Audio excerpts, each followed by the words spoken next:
Chapter 5 of Isaiah. The beloved is Yahweh, the Lord of hosts.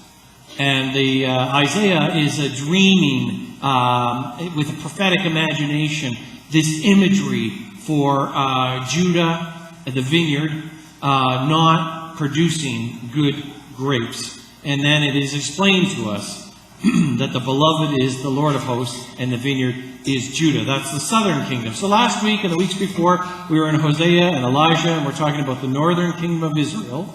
And this is now speaking about people of Judah, which is the southern kingdom where Jerusalem is. And Isaiah was a prophet to the people of Judah before their destruction of Jerusalem.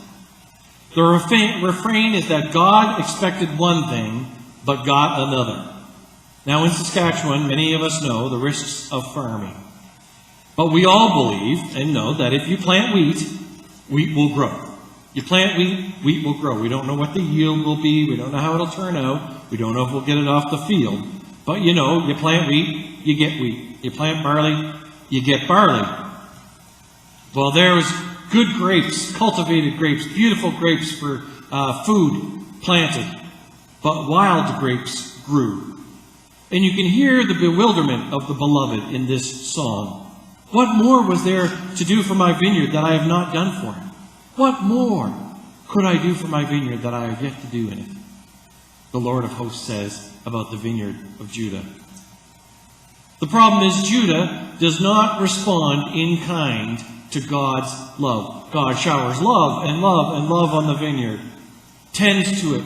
It's a beautiful vineyard, no roots, no stones, beautiful fertilizer, good rain. Love is poured out on this vineyard, and the vines do not produce good grapes. Judah does not respond in kind to God's love. It says this: justice was expected, but bloodshed happened. Righteousness was expected, but outcry instead. One scholar imagines Isaiah actually singing this. Could you imagine Isaiah on a street corner, a good prophet? I don't know if this was the naked Isaiah or not. One of them was naked often. I don't know if it was first Isaiah. There's 3 different prophets named. Anyway, we're not going to get into the nudity of the Bible or of dinner theater. One scholar imagines Isaiah sitting on the corner singing this like a protest song. Many of you grew up during the great time of protest songs like Blowing in the Wind. Can you imagine Isaiah on the corner singing this song of protest? Let me sing you a song about a vineyard that was grown, wild grapes came where good grapes were sown. Hey, I just made that up. It wasn't even written. That just happened. Get a little Bob in me.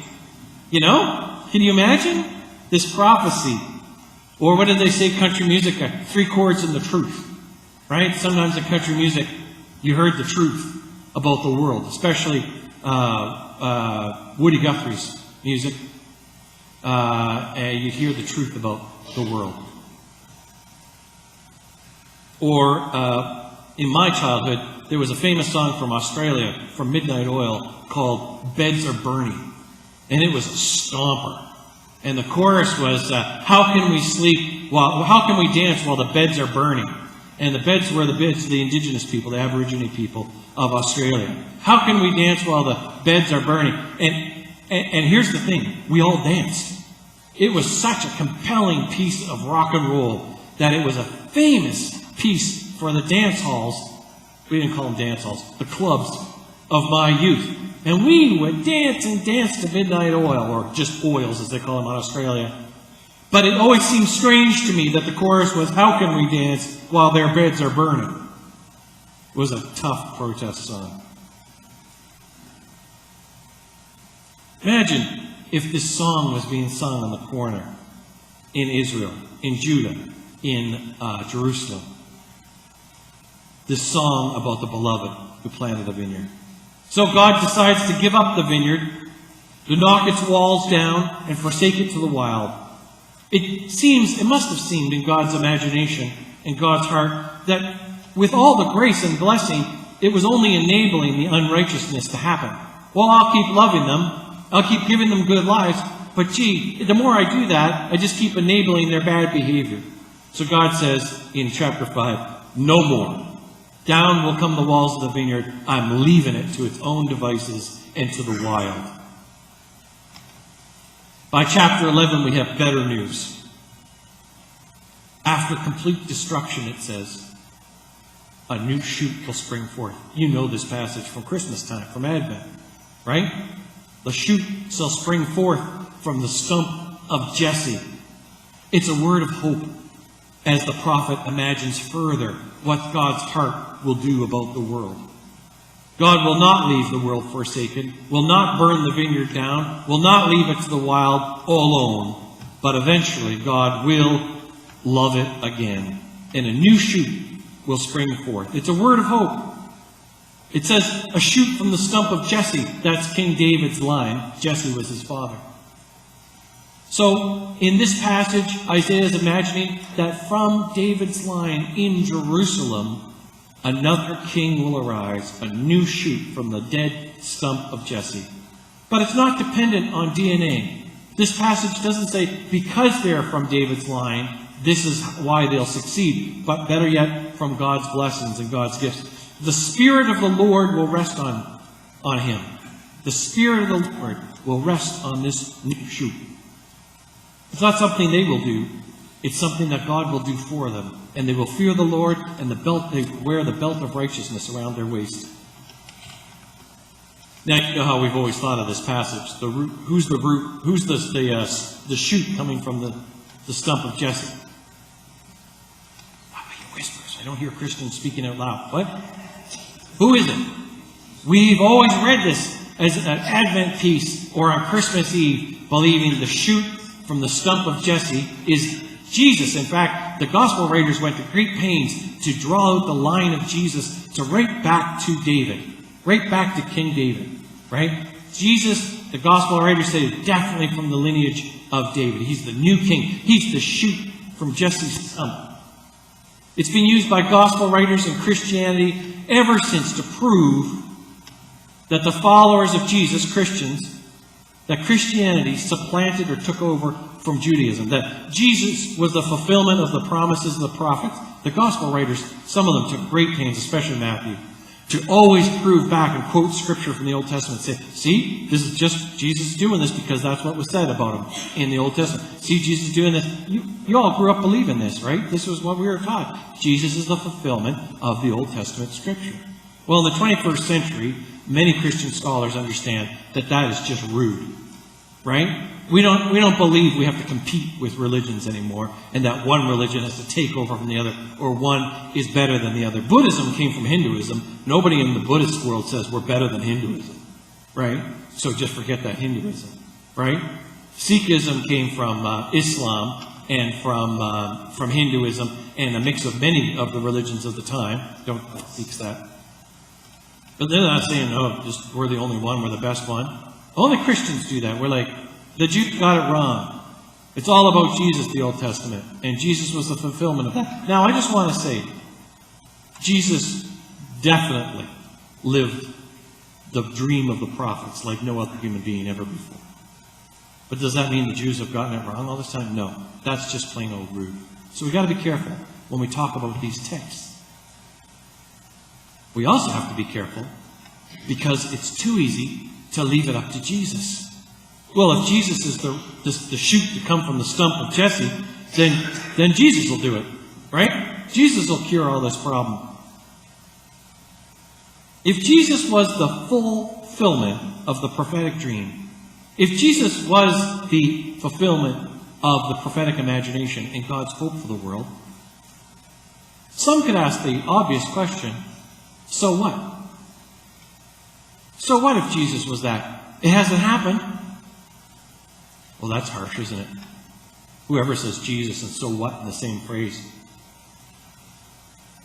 The courageous minister at Mayfair who wants to keep his job, just for the record.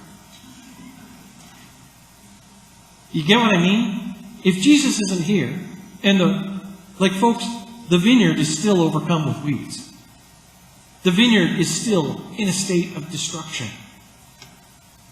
Jesus has come. Jesus has died.